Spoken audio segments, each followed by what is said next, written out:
gente não consegue encontrar uma saída, entrando num estado depressivo. Mas à época se entendia mais como sendo uma doença da alma, porque não tinha algo físico que pudesse diagnosticar como a gente quebra um braço, quebra uma perna, uma dor de cabeça, uma dor de estômago, alguma coisa assim, não tinha como detectar, não tinha essa questão. Os espíritos que foram entrevistados por Kardec, falando a respeito desse problema, deram uma diretriz para isso. Eles falam que a gente, no nosso processo reencarnatório, quando a gente reencarna, quando a gente volta para a vida do corpo, nós estávamos lá na vida espiritual. E aquela vida espiritual, o espírito, ele é mais livre. Ele consegue transitar melhor, ele entende melhor as coisas e por causa disso ele faz a escolha da vida que ele vai ter quando ele estiver aqui encarnado. Então a encarnação para nós é entendido como sendo a oportunidade que o espírito tem de poder reparar os erros cometidos em existências anteriores. Para a gente poder falar disso, eu vou ter que falar um pouquinho sobre esse momento que a gente desencarna. Eu não sei se vocês conhecem pessoas assim, mas eu já conheci algumas que viveram a vida inteira brigando com todo mundo e depois desencarnaram. E chegou lá na espiritualidade, o que acontece com essa pessoa? Ela chega lá e vê que a vida é muito mais do que aquilo, porque às vezes a nossa briga é por causa de algo que vai ficar aqui, como por exemplo dinheiro. Mas porque você está me devendo dinheiro, eu não falo mais com você, porque você sempre me pede dinheiro emprestado, né? Nosso cunhado legal, gente boa, sempre vai lá, pede o dinheiro emprestado e depois na hora de pagar, fala, mas é da família, tal, não vou criar problema, mas fica com aquela raiva, né? Só que acontece que o dinheiro é uma coisa daqui. Quando eu vou para a espiritualidade, ele não tem sentido nenhum. Então eu chego lá e falo assim, poxa, eu briguei tanto por causa disso. Eu deixei de falar com as pessoas por causa disso. Eu briguei com a família toda, cortei relações e foi horrível, né? Porque eram pessoas que eu gostava por causa de uma coisa que era passageira. Essa consciência só acontece quando a gente chega no plano espiritual, porque vivendo aqui, a gente sente a falta do dinheiro. E fala, poxa, mas ele prometeu que ia me pagar, mas isso está me fazendo falta, e isso é importante para mim, então eu fico com esse sentimento. Eu chego lá na espiritualidade e vejo que isso não era importante. Então foi uma das coisas que na minha encarnação eu falhei. Eu não fui forte o suficiente, eu não tive fé suficiente, confiança em Deus, de que tudo está no seu momento certo, no seu propósito. Ele precisava, eu emprestei no nosso exemplo aqui, né?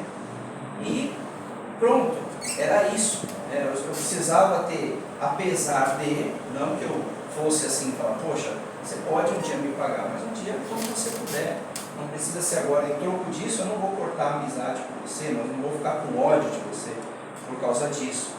Sei que você, devo, mas um dia a gente pode acertar isso de uma outra maneira, quem sabe.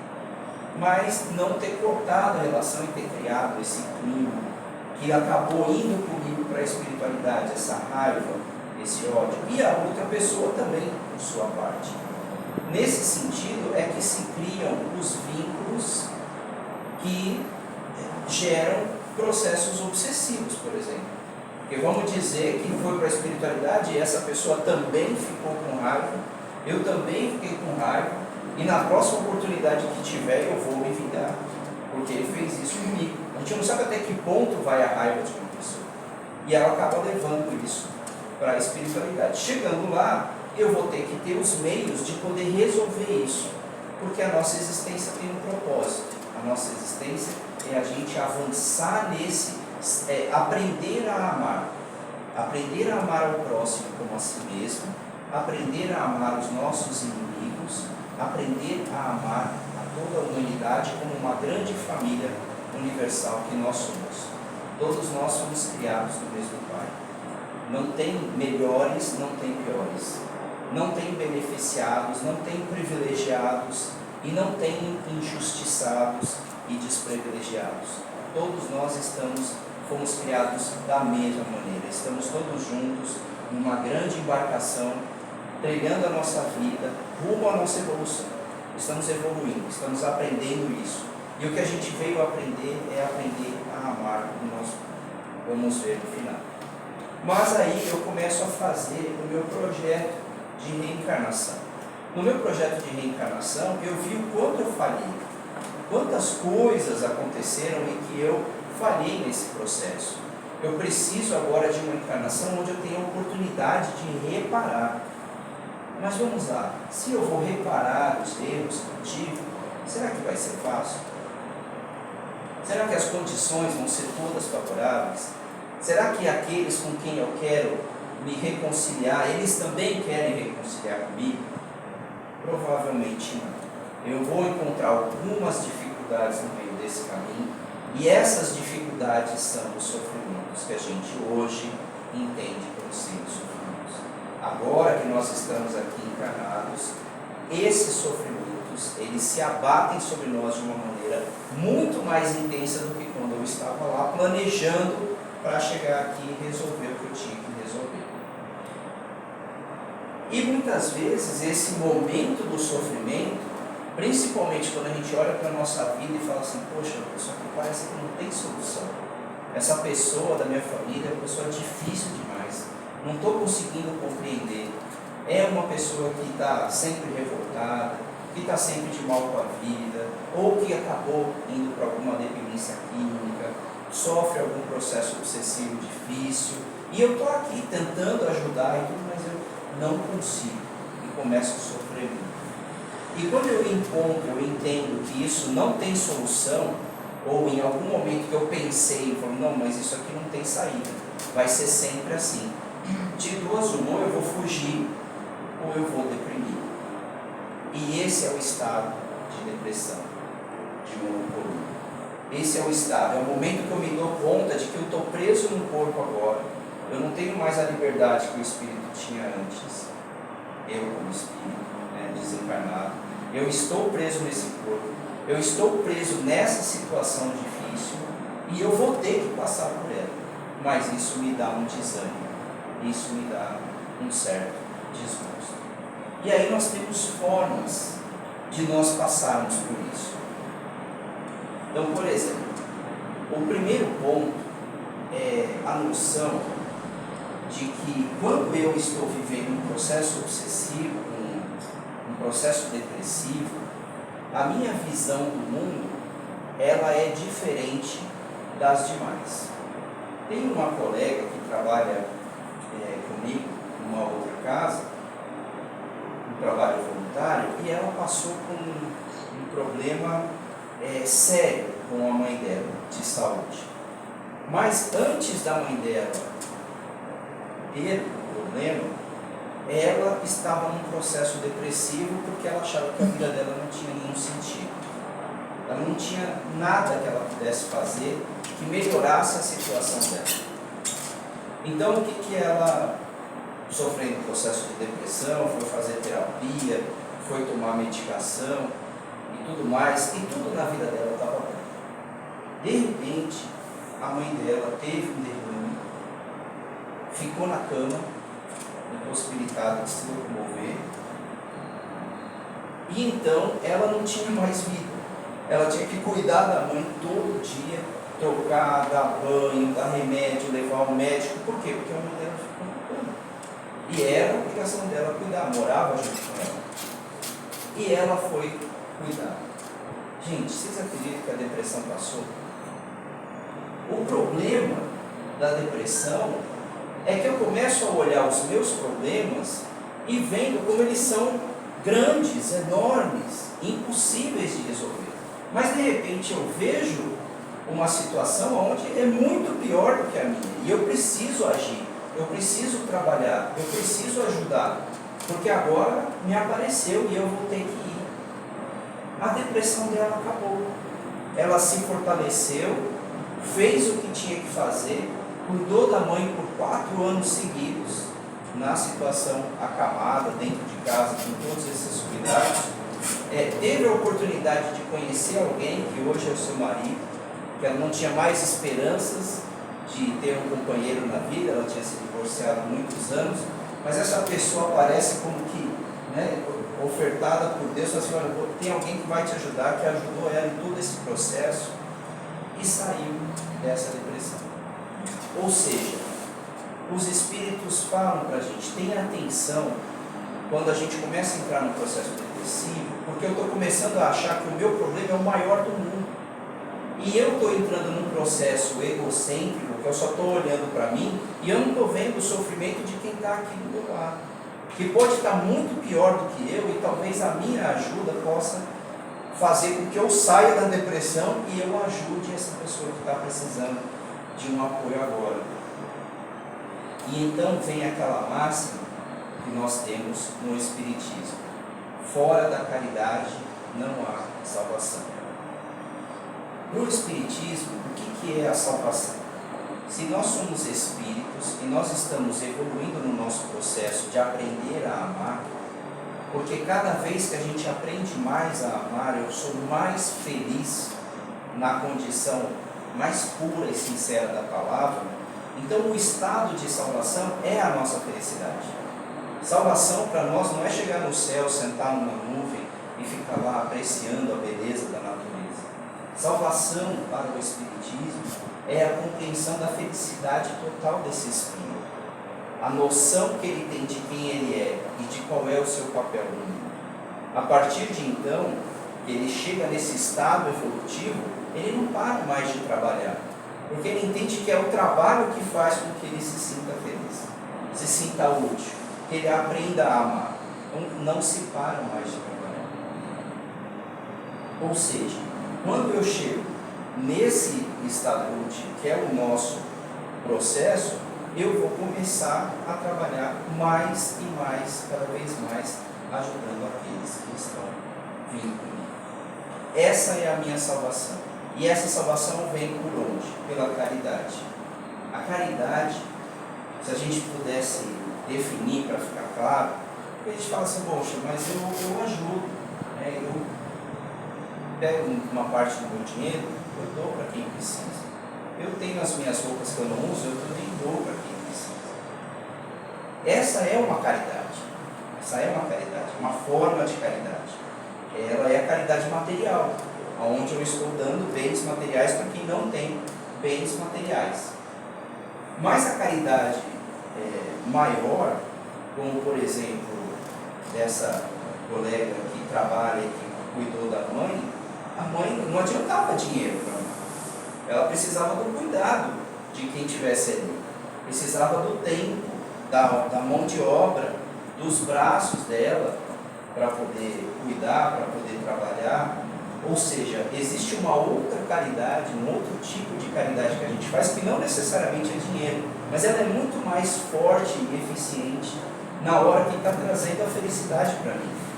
Porque se a mãe dela tivesse dinheiro e pago para alguém cuidar da mãe dela, a depressão dela não teria saído. Por algum motivo, a gente não sabe qual, Deus fez com que ela não tivesse o recurso para pagar alguém para ajudar. E ela tinha que ela mesma fazer. E nesse processo ela se cura do seu processo depressivo.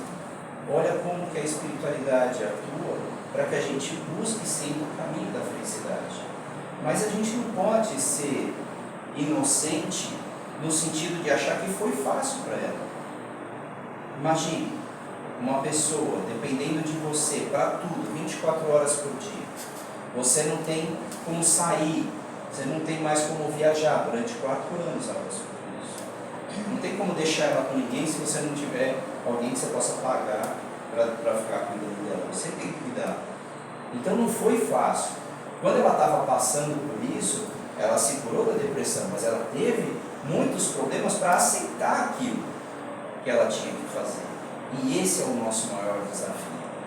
O nosso primeiro desafio, quando a gente está vivenciando uma situação difícil, é aceitar. Aceitar aquela situação. Olha, realmente está difícil. Realmente eu não tenho por onde fugir.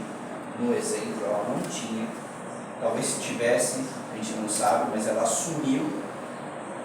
E quando ela aceitou a proposta desse trabalho de Deus, ela conseguiu sair do processo depressivo e conseguiu fazer o seu papel. No meio desse ano, a mãe dela desencarnou, a consciência dela de tudo que ela fez é muito tranquila, ela sente falta da mãe, mas ela tem uma consciência de dever cumprido, de que era isso que ela tinha que fazer, que esse era o propósito da sua existência. Então, o que nós temos aqui como informação? O que nós temos como convicção de que todo o processo de sofrimento que eu estou passando, ele precisa ser enxergado da forma correta? Qual é o propósito? O que eu tenho para aprender com esse processo? Porque uma vez aprendido, ele deixa de ser sofrimento. Ele passa a ser o caminho que vai me levar para a minha cura, para a minha melhora. Mas talvez eu não vou ver isso no processo, eu vou ver isso quando eu terminar o processo. Aí eu vou entender o porquê que ele existiu. O que a espiritualidade, os espíritos superiores sempre pedem de nós? Paciência. Tenha um pouco de paciência, pense um pouquinho mais, que uma hora isso vai passar. Tem um exemplo que eu gosto de trazer, que é sobre a vida de Chico Xavier. Já ouviu falar de Chico Xavier? Ele foi um médium excepcional e ainda é um trabalhador agora no mundo espiritual, sempre atuante em várias casas espíritas, em vários trabalhos. Mas ele, quando ele reencarnou, com 4 anos de idade, a sua mãe desencarnou.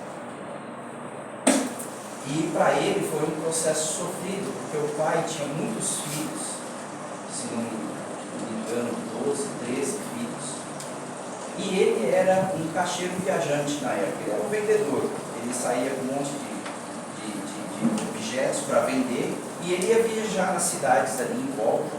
Ele não podia ficar cuidando daquelas crianças todas porque ele tinha que trazer o dinheiro para casa. Então o que ele fez quando a esposa faleceu? Ele deixou uma criança com cada mulher da família para que pudesse cuidar daquelas crianças. E o Chico ficou com uma madrinha dele. Essa madrinha sofria processos obsessivos terríveis. Ela era praticamente alucinada, ela gritava, ela brigava. O Chico era criança, tinha 4 anos de idade, às vezes não queria comer, às vezes queria brincar. E a forma dela castigar o Chico, tentando educá-lo, era torturando ele praticamente. Então ela tinha uma prática que conta-se no livro que relata a biografia do Chico, que era espetar o garfo na barriga dele. E ela queria que aquele garfo ficasse ali espetado na pele, assim de cima para baixo, enquanto ele não obedecesse. E aquilo machucava e doía. Então ele chorava muito, ele corria, ia para o quintal chorar. E numa dessas vezes que ele era pequeno, a mãe dele, que tinha desencarnado, apareceu para ele. Foi a primeira visão que o Chico teve de um espírito, era a mãe dele. E a mãe dele pedia: Chico, não reclama, Chico, obedece a sua madrinha. Ela tem muitos problemas, ela precisa que você obedeça a ela. Não, mas mãe, isso não é justo, eu estou sofrendo, ela está me machucando, me tira daqui. Ela falou assim: eu vou te dizer uma coisa, se você começar a partir de agora a obedecer, e você ficar direitinho, eu falo para você, que daqui a um tempo vai aparecer um anjo e vai te tirar daqui. Ele era muito obediente com a mãe, então ele aceitou. Não sabia muito bem o que ela estava falando ali, mas ele aceitou. E a partir dali ele passou a ser mais obediente. E teve algumas passagens alucinadas que a madrinha fez ele passar. Como por exemplo, tinha um outro menino que estava com uma ferida no joelho, e uma benzedeira lá disse que para passar aquela ferida no joelho dele, tinha que ser lambido por uma criança pura, né? Tinha que lamber aquela ferida durante 10 dias. E aí, quem era a criança pura? Era o Chico. E ele foi lá, e durante 10 dias ele lambeu com nojo, né? Mas lambeu a ferida. E não curou a ferida, mas tudo bem, ele cumpriu o que ele tinha que cumprir. Passado 2 anos, gente, 2 anos desse estresse todo que ele passou quando criança, o pai dele se casa novamente. E a primeira atitude dessa madrasta dele é juntar todos os filhos novamente. E essa madrasta foi melhor do que a mãe dele seria, como mãe para ele, e tratou ele muito bem.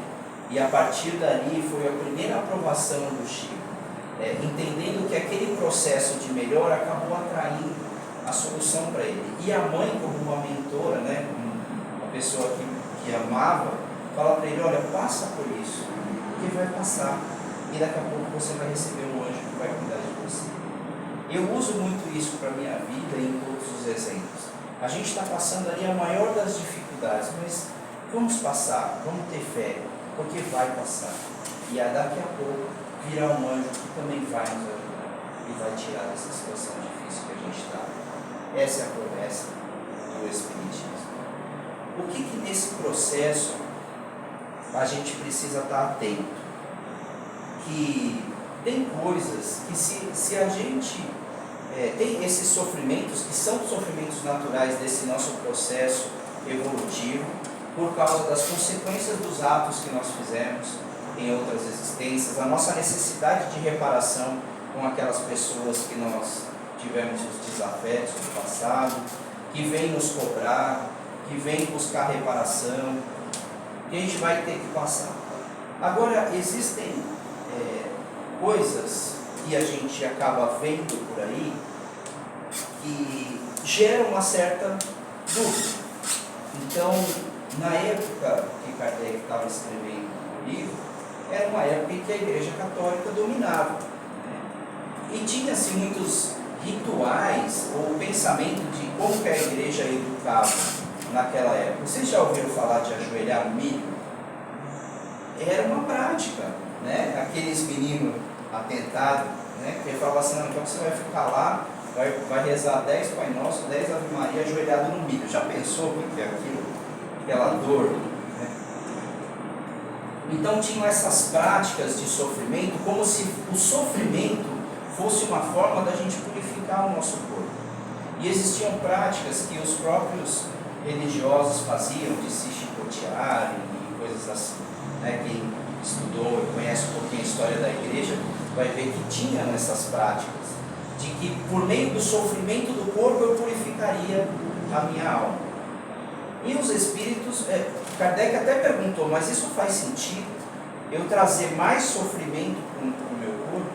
Tem uma prática também de jejum, a exemplo do que Jesus teria feito no momento em que ele se isola no deserto, um pouco antes de começar a sua missão. Ele jejua no deserto por 40 dias. Então, com base nessa passagem, muitos acham que tem que jejuar por até 40 dias de tudo, para que possa se purificar dos seus pecados, enfim. Isso os espíritos vieram esclarecer. Falaram assim: olha, gente, não tem sentido nenhum essa sua atitude de provocar mais sofrimento para o seu corpo. Ele não vai purificar a sua alma porque ele não tem sentido de ser. Mas vamos dizer que você vai sacrificar uma noite de sono para ficar ao lado de uma pessoa que está sentindo dor e que não pode ficar sozinha. Vamos dizer que isso aconteça. Vamos dizer que eu abra mão de um alimento meu para minha família, para poder dar para alguém que está morrendo de fome e não tem como se alimentar. Esse sacrifício tem sentido. Esse sacrifício tem um objetivo. É esse o sacrifício que vale a pena. Ele pode não ser, a gente já tem o nosso, mas se a gente abrir mão de alguma coisa mais, de um conforto, ou até mesmo de uma necessidade para atender alguém que mais precisa, isso faz sentido. Em resumo, o que impera dentro da nossa doutrina espírita: fora da caridade não há salvação. Não seremos felizes enquanto nós só estivermos pensando em atender às nossas próprias necessidades. Eu preciso estar bem, atender às necessidades do meu corpo, mas eu jamais posso esquecer de quem caminha comigo. E quem caminha comigo não é só a minha casa, não é só a minha família, é toda a humanidade. Então, enquanto a gente encontrar na rua uma criança sem estar na escola porque está pedindo dinheiro no farol, uma pessoa que não tem uma casa para morar, seja porque está viciada com problemas familiares e tudo mais, todos eles são problemas nossos. Para a gente pensar em como resolver. Sozinho nós não vamos resolver nada. Mas quando a gente se junta, a gente é capaz de fazer alguma coisa significativa. A gente é capaz de se juntar para fazer uma cesta básica. A gente é capaz de se juntar para poder levar uma sopa para alguém que precisa. Isso sim é o caminho. A gente sacrifica às vezes o nosso sábado à noite, o nosso domingo de manhã, para poder fazer o bem. Esse é o propósito que a doutrina espírita explica. Quer a salvação, quer a felicidade, esse é o caminho. Era isso que Jesus fazia. Andava, curava, ensinava, cuidava e acolhia. E para nós, quem é Jesus? O caminho, a verdade e a vida. Ninguém chegará ao reino de Deus se não for por mim. Então que Jesus nos abençoe e nos dê força para podermos continuar essa nossa encarnação e passarmos a olhar essas situações da nossa vida com um outro prisma, com um outro olhar. Fazermos o bem sempre, que assim seja. Então, gente, se vocês quiserem comentar alguma coisa, fazer alguma pergunta, estamos aí à disposição.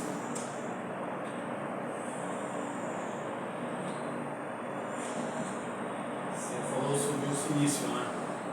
Tem uma passagem do Evangelho que fala o mal ou o remédio.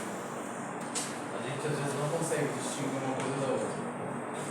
Nossa mente ainda não consegue distinguir o silício, o mal ou o remédio. A gente senta para nós, entra na condição que você falou.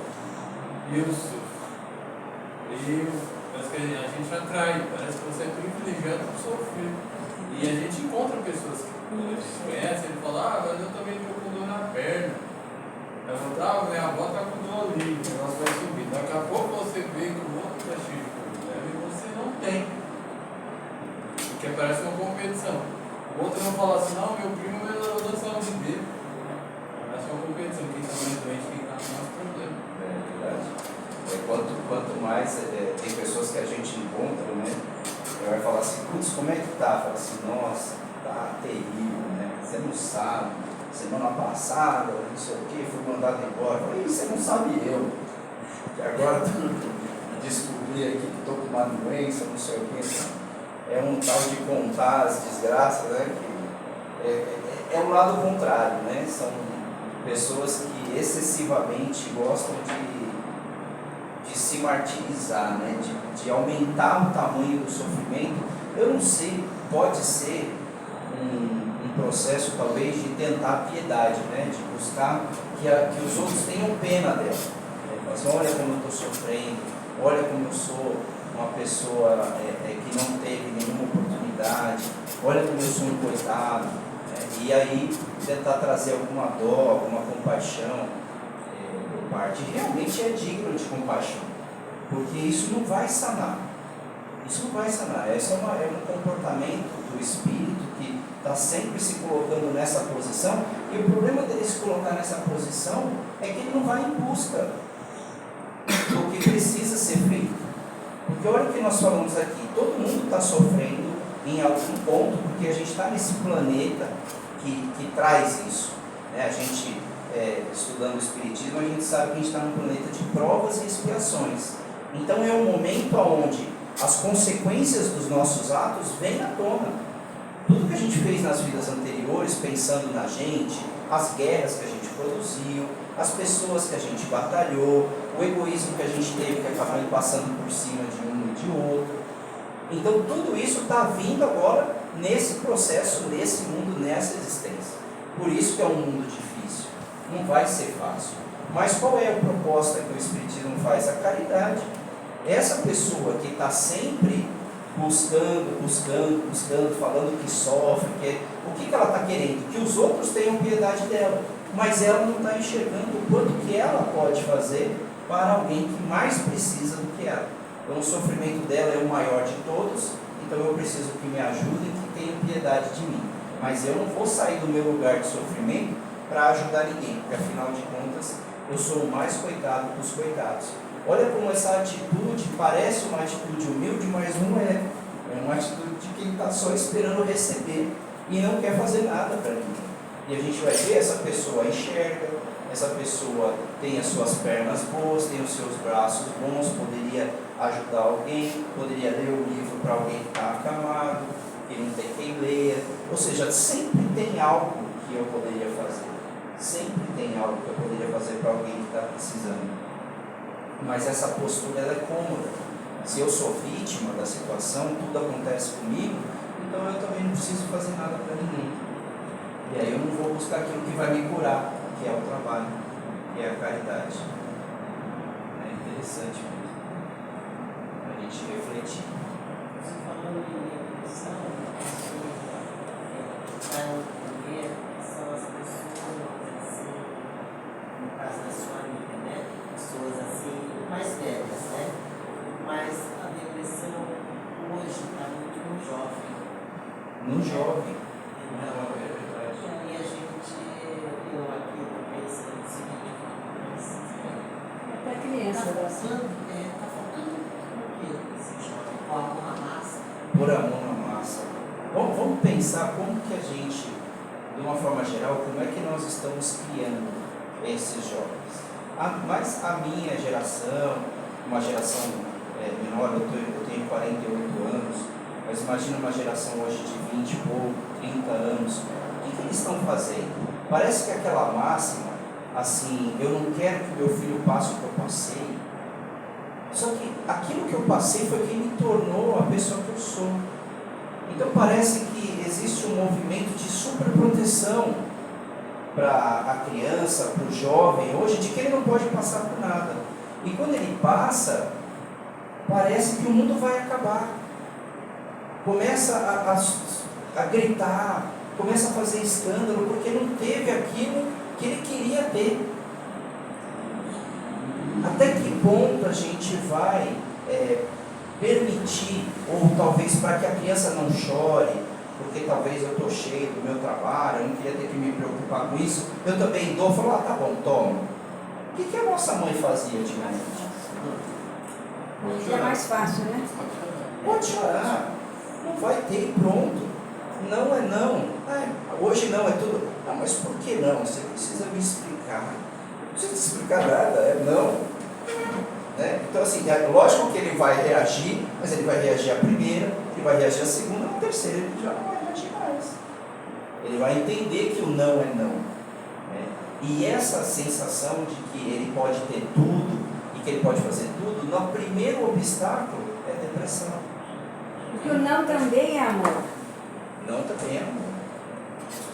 Tem a questão também do tempo que a gente está passando.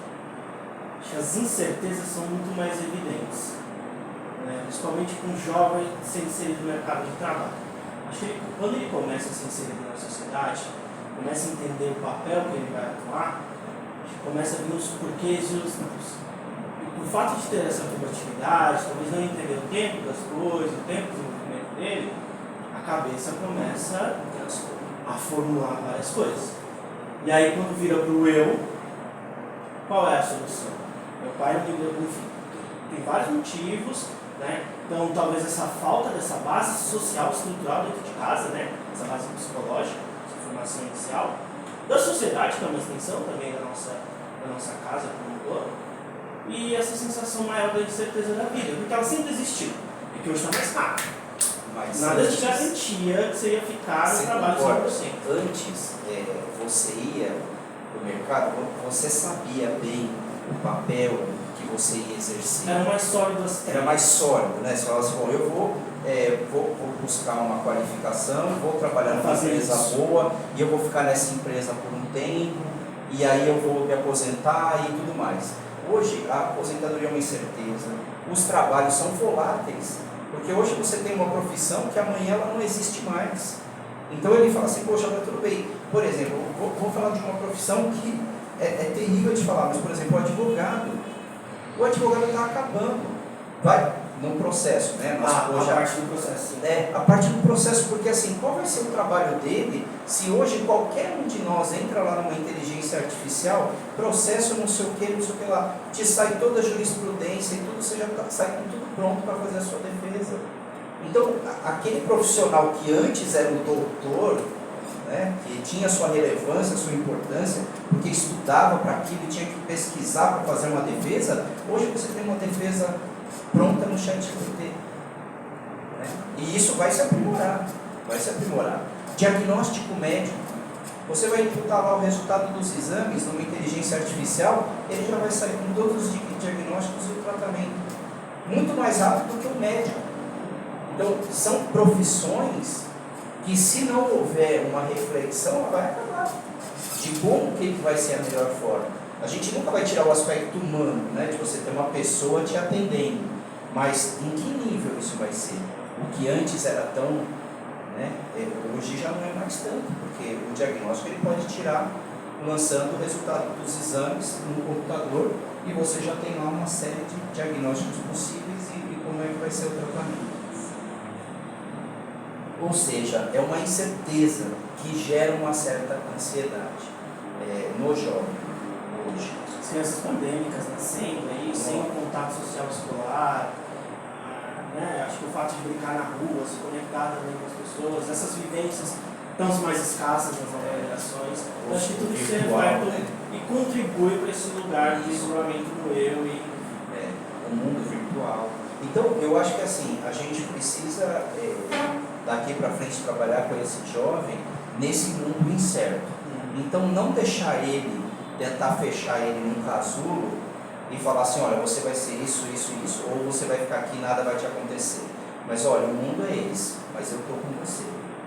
A gente está junto. O que precisar passar, a gente vai passar. E a gente vai entender os melhores caminhos. As empresas estão assim.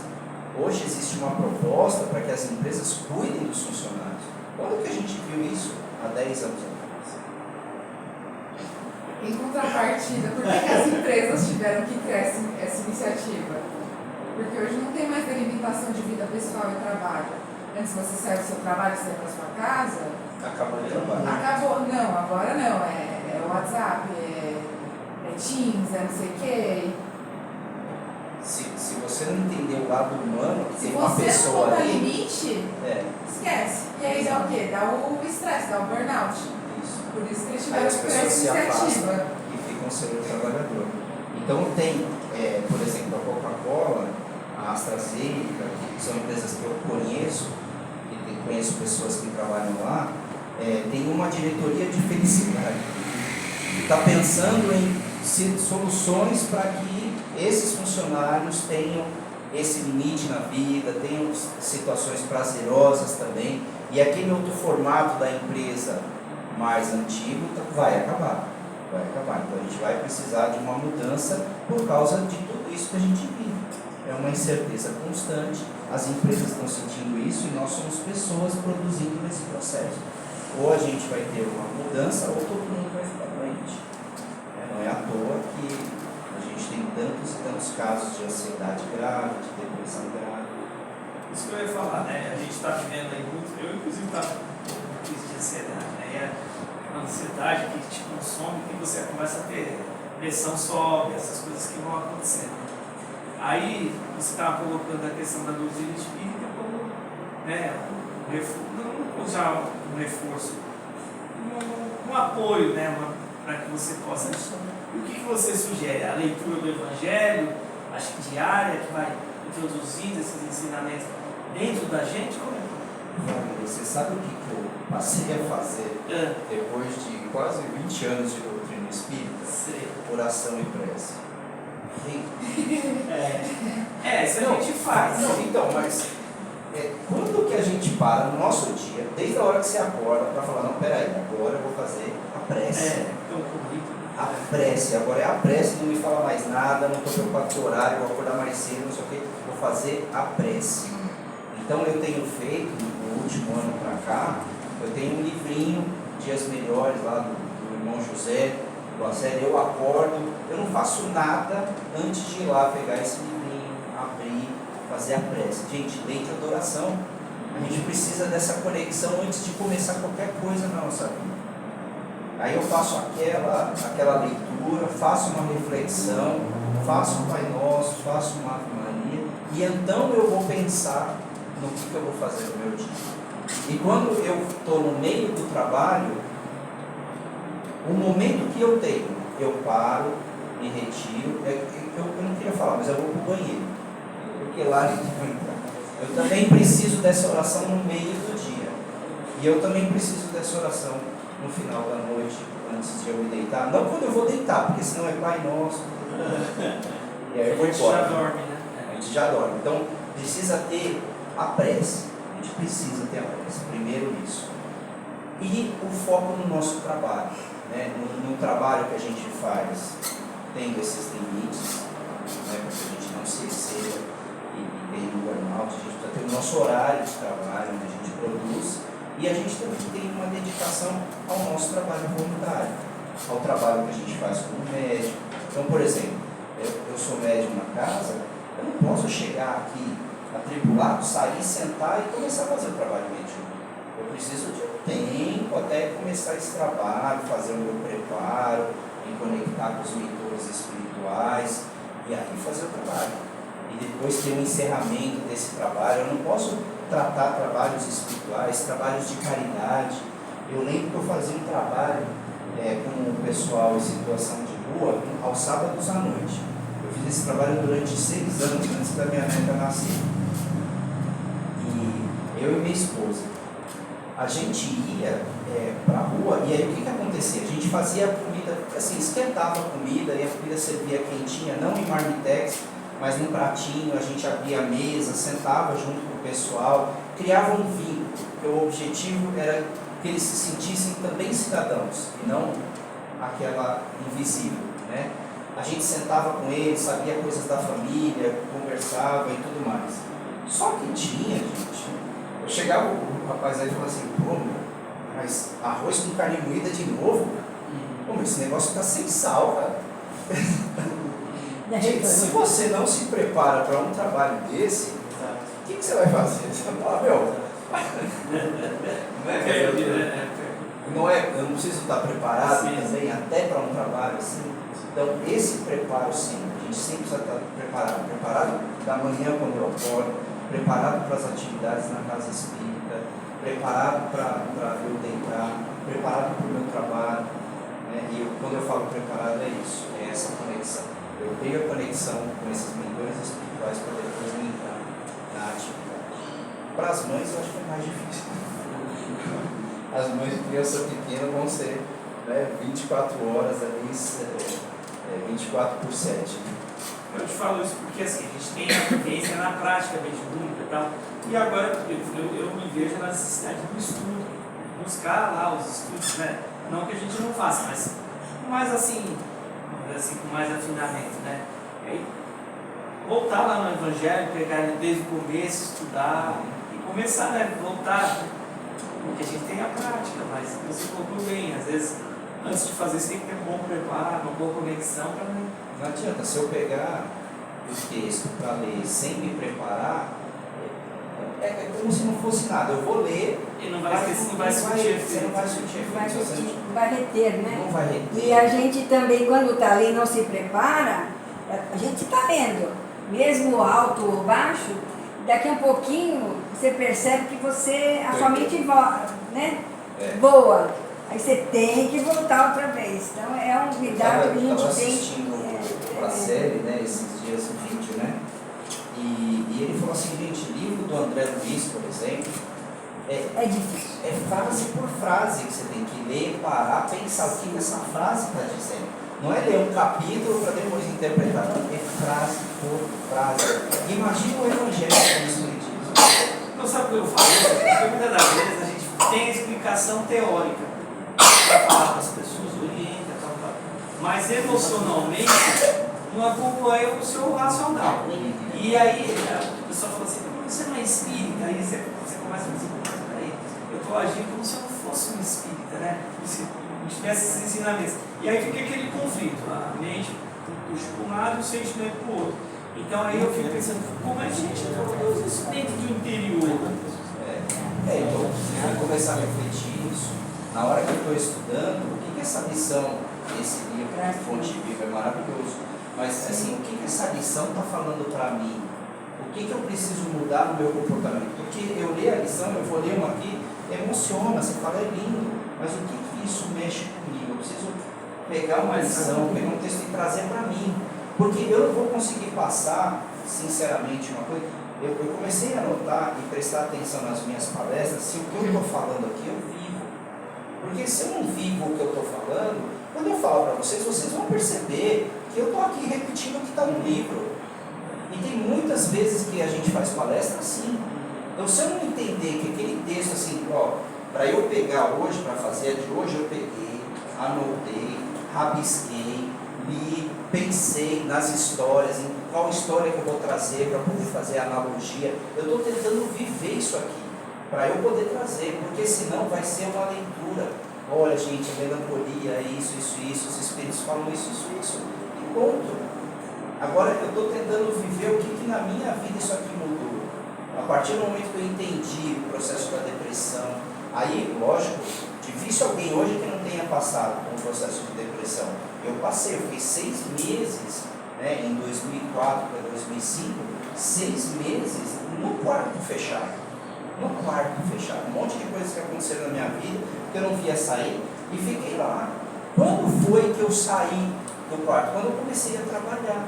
Eu li um livro da Zíbia, que uma amiga foi lá me visitar, falou, cara, não te aguento mais, lê esse livro pelo menos, faz alguma coisa útil nessa sua vida, está terrível, né? Aí eu li o livro me tocou, me convidou para o trabalho voluntário, e aí eu fui para o trabalho voluntário, que foi aí que eu entrei nessa instituição que fazia o trabalho com os moradores de rua, à noite de sábado. Quer dizer, uma noite que um jovem, né, em 2005, há quase 20 anos atrás, eu tinha 20 e poucos anos, né, quase 30 anos. O que a pessoa nessa idade de solteiro estaria fazendo? Sair para balada e tudo. Não, você vai no sábado à noite, você vai lá ajudar as pessoas. Aquilo ali me salvou. Aquele trabalho ali me salvou. O quanto que era você sentar com uma pessoa que está em condição de rua, essa pessoa chegar para mim e falar assim, pô, Eduardo, o cara ficou a semana inteira pesquisando um livro que ele achava no lixo, reportagem para me ajudar a parar de fumar. Eu fumava, e o cara ficou preocupado, porque eu falei, poxa, eu queria tanto parar e não consigo. E ele foi procurar no lixo, né, nas coisas que ele via ali, ele sabia ler bem. O caso é aquela coisa, né, a gente não sabe quem está lá no rua. Essa pessoa era formada em direito, foi uma decepção amorosa, entrou para bebida, a família botou ele para fora de casa e ele ficou naquela situação até hoje, mas é uma pessoa inteligente, tinha condição, mas emocionalmente ele está quebrado. Sentava, conversava, falava, ele fala muito, sabe, corretamente, tudo, tinha condições de se levantar e tem, né? Só que ele precisa de alguém ou de alguém, né, que ajudem ele nesse processo de autoconfiança novamente para ele buscar se recuperar. E ele foi atrás disso, eu falei, cara. E ele falava assim para mim, Eduardo, não se preocupe. Eu tinha um monte de problema, né? Vale a pena falar aqui. Não, a gente começa a falar que tem mais. Ele falava assim, Eduardo, é no andar da carruagem que as abóboras se ajeitam. Essa era a frase da pessoa, não se preocupe, é no andar da carruagem. E, gente, eu estava indo lá para ajudar as pessoas. Então, são N, em 6 anos de trabalho que eu fiz em todo sábado, então, são N histórias que foi, sabe, cada um com a sua contribuição foi me dando força, foi me mostrando que, sabe, eu tinha que sair daquilo, que eu tinha algo a fazer melhor e tal, que me tirou daquela situação, sabe? Com certeza você ajudou ele por ele estar te ajudando. Ele viu o quanto ele é importante, né? O quanto ele é relevante. E nunca cansei de agradecer, né, a ele. Quando eu voltei, eu falei, poxa, eu parei. E eu parei, tipo, porque eu achei tão forte, né, a atitude dele comigo, eu falei, eu fiquei com vergonha de não partir. Eu fiquei com vergonha. É isso, né? O processo da nossa transformação às vezes vem da onde a gente menos imagina, quando a gente se propõe a enfrentar e falar, bom, mesmo passando por tudo isso, eu vou ainda ajudar com o que eu posso, que era o que eu tinha. Era a minha mão de obra poder ajudar aquele grupo que saía fazer o trabalho. E aquilo me deu muita força para poder estar aqui hoje. Porque lá eu conheci a casa espírita, lá eu comecei a estudar espiritismo, lá eu comecei a fazer os cursos, a fazer os trabalhos, trabalhar no passe, na mediunidade. E aí surgiu a oportunidade de falar um dia. Aí fui falar e gostaram, eu falei, fala aí. Fala aí. Vai lá e fala. É isso. É isso aí. Muito bom. Então, que a paz de Jesus esteja conosco, nos envolva hoje sempre. Feliz Natal para todos. Que esteja a presença do nosso Mestre na residência de cada um, cada família, trazendo essa mensagem linda que Ele tem para nós. Obrigada igualmente. Obrigado pela parceria aí durante o ano, né? E em janeiro nós estamos aí, né? Nós já agendou, né? Já tinha agendado aí. Já estamos agendando. Vamos para os passos lá, né? Hoje é plantão. Já tem. É.